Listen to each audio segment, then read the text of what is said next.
but how lovely to be able to choose the depth of listening that you like.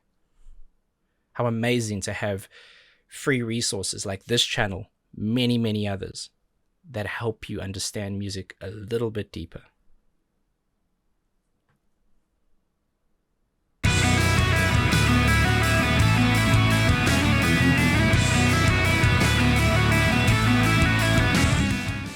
Welcome back, and thank you for joining me for another reaction video. Now, today we add a new band name to my channel. They are called Imminence, and I've actually heard a song from these guys. A while back, someone played a song from them in like a group setting, a lot of conversation. I wasn't really paying attention. And for the life of me, I can't remember what the name of that song is. I can go back and check, though. I do know it wasn't this song I'm looking at today because it was an older one. I'd gladly check it out if that's what you guys want, but you've been asking for Imminence for a while, and I'm excited to officially be checking them out on the channel. Looking forward to this one. Without further ado, Imminence, Temptation, official video. Let's see what you got.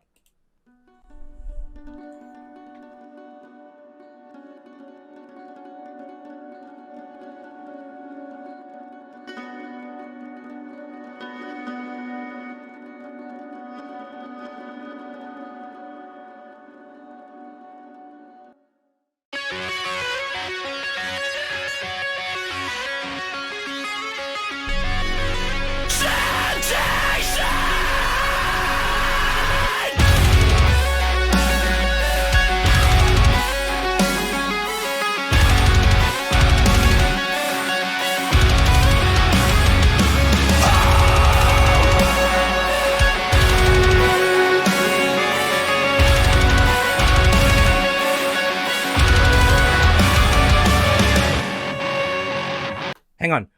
Okay. Some bands are much better at setting a scene and an intro to a song. This was a phenomenal go of that. I love this. I'm going back to the beginning because I really want to talk about something. I've spoken about the nuances of string work over like heavy music in other bands that do that. But here it's done really, really well, and I want to go back and hear that again. But for me, it's all about instant versus delayed gratification, right? So when you think about traditional instrumentation within metal bands, you have drums and all the individual pieces of that. So snare and kick and cymbals, toms, you have the guitar, you have the bass, even some of the screams, and especially the way they're playing it there. You have this instant gratification. As you see kind of the hand go down onto the snare, you can hear it right away. The guitar, the palm muting, it's very instant. And then you have this delayed kind of beauty of the strings. Even though you can see the bow pull happening, it takes longer to get to kind of the high point, the mid of that note, and there's a nice decay afterwards. So effectively what you have is the instant gratification of the traditional instruments within a metal band, and then you have this delayed beauty of the strings that almost goes behind it and cleans up all the chaos. I love it. I love it. I'm a huge fan. Yeah, give me more.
Okay, I won't go back from there. It seems like it's the end of a phrasing.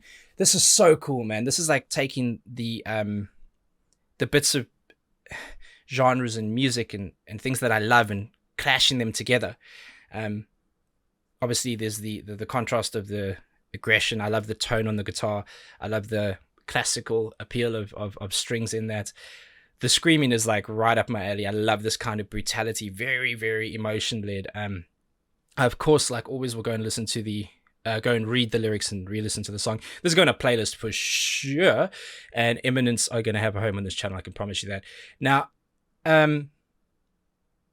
some of the nice guitar work there, I'm sure you're going to hear it again, which is why I won't go back. It feels like a good place to stop. Some of the bends there, man. Oh, some of those bends and pulls on those strings, it just adds like a quality and depth to it that takes it away from what originally would have just been a great played piece anyway. It adds like character and personality on top, especially when you have the gaps that you do where the drums are becoming a bit more of the hero with the vocals. I love this. I love it. Temptation, huh? Give me more.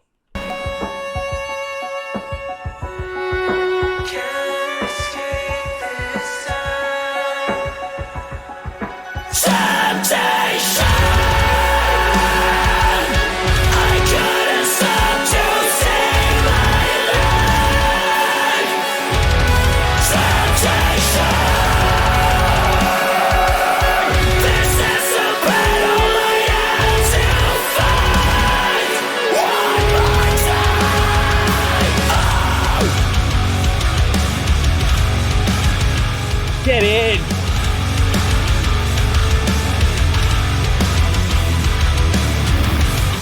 Maybe I could be a hero. Maybe I could give it all. It's too late to ask forgiveness. I'm already in that fool.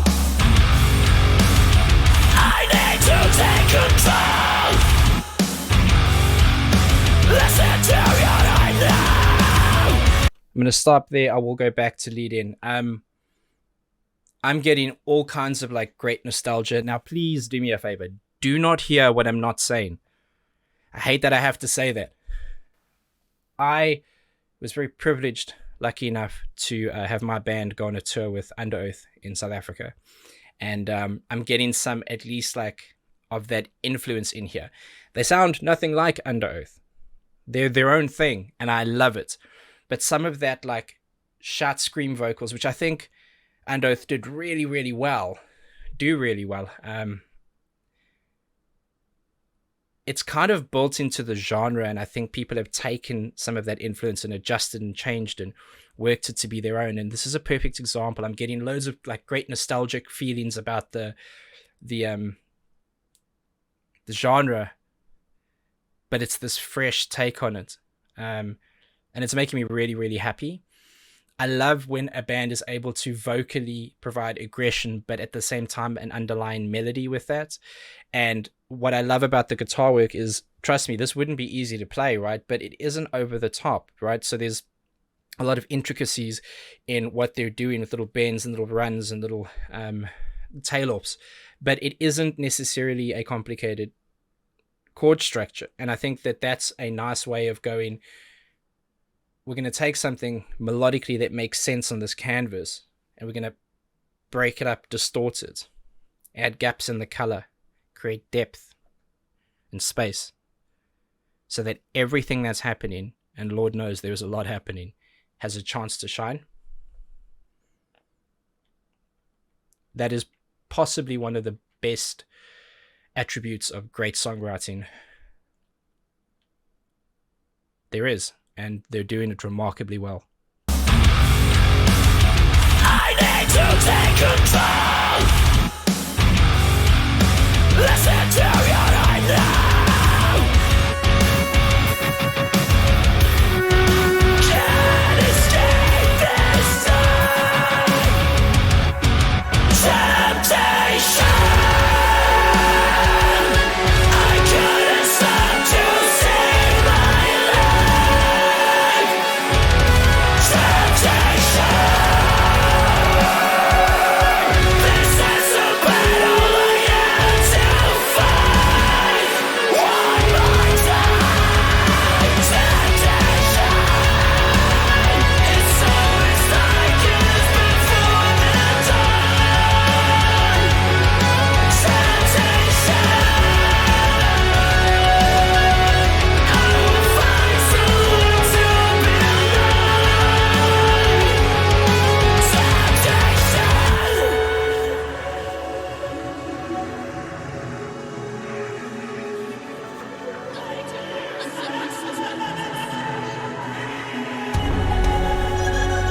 Hang on.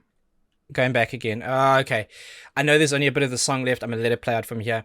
When you go back and you listen to this again, now again, I never encourage anybody to listen to my reaction to a song as their first listen. Please go and listen to the song in its entirety, multiple times if you like. Please do. Please support them. And then come and have a listen with me if you like what I do. If you don't, then don't. Pretty simple math. Now, go back into those choruses. I love the fact that there isn't, at least initially and not always, this constant drone of the kick drum, that da da da da da da da. It's very short and sharp, machine gun like, with gaps in the middle, creating space and tension so you can hear some of the higher frequency, some of those bits of string work. And there's actually two parts to it. There's the one that sounds like, right in the beginning as the phrase starts, it sounds like that whale sound, right? So it kind of goes over the top and down. It dives a little bit into the EQ. And then you've got that more kind of horizontal and vertical ladder work. That dun, dun, dun, dun, dun, dun. There's a lot of that sharper stuff that is more scale-like. Those are mixed so brilliantly.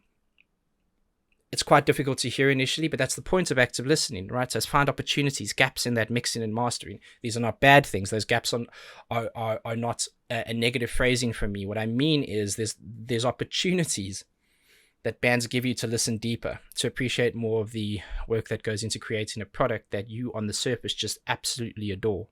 Now you have a reason and an opportunity to listen deeper. Love it deeper. And isn't that what music is all about? Can't even get my words out. There's layers to it.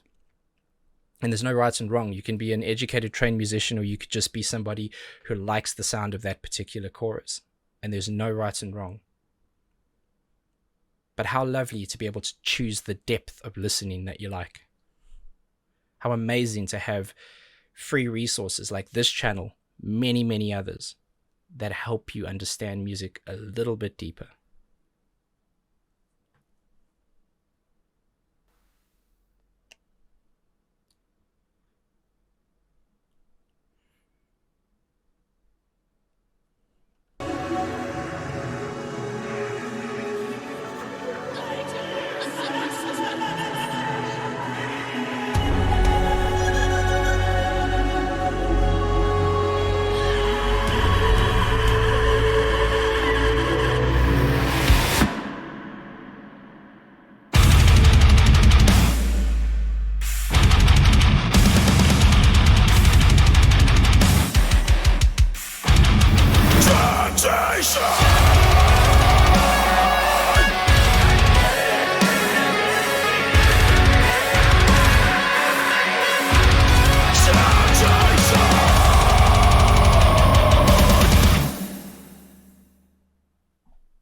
Oh, hot damn with the blast beats. Sick video. Sick video as well. I don't think anyone else has done this song in particular. No, not that I can see. What a wonderful, wonderful song. As I mentioned, somebody played a song of theirs a long while back in kind of a conversational setting. There were a number of people. I wasn't really listening. I don't recall like a strings element per se. I can't remember, to be honest with you. I can't remember what the song was called either, but I do know I can go and find it because I can go and ask them. That was fantastic. That was absolutely awesome. I love when people collide different musical worlds, but not for a gimmick, not for a one-off impact, for actual importance, for relevance, for value. This is exactly the kind of band I would have loved to tour with. I could listen to that song every night from the Wings and just feel lucky to be even near their brilliance. I think it was really, really good. It was perfectly put together. And the whole bit around kind of the strings on the aggressive music, quite a few bands do that. They do it in very different ways. You think about, obviously, the symphonic metal scene. You think about guys like Starset, who I'm a big fan of as well. I've been thinking a lot about that. I've been giving a lot of thoughts to why those two things matter, which is why I'm so glad I got to talk about it earlier. Wonderful. Absolutely wonderful. Please let me know if there's another song you would love me to check out from them. And if it happens to be the one that I've already heard, it doesn't matter. I barely remember it, and I will always be honest with you guys, always be authentic with you guys, because if I'm not those things, then I will stop running this channel in its entirety, because those are the things that are most important to me. Celebrating music and being a good person. Until the next one, please be safe, be nice to each other, and have a damn good day.